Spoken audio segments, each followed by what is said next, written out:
মাধ্যমে আগামী দিনে ঐক্যবদ্ধ বাংলাদেশ করতে কারা কারা রাজি আছো?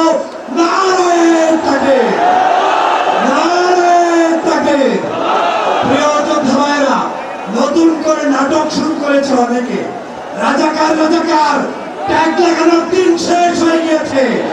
বাংলাদেশে এখন থেকে স্বাধীনতার 54 বছর পরে যারাই রাজাকার শব্দ উচ্চারণ করে ইসলামী ঐতিহ্যকে ধ্বংসের ষড়যন্ত্র করবে, তাদের দাঁত ভাঙা জবাব দেওয়ার জন্য সবাইকে প্রস্তুত থাকতে হবে।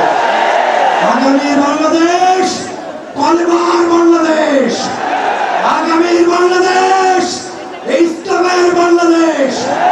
রাহাজাব চিনি না, আলেম ওলামাদের মধ্যে বৈষম্য দেখতে চাই না। বাংলাদেশের সমগ্র রাজনৈতিক ঐক্য করতে হবে দেশ বিনির্মাণের জন্য।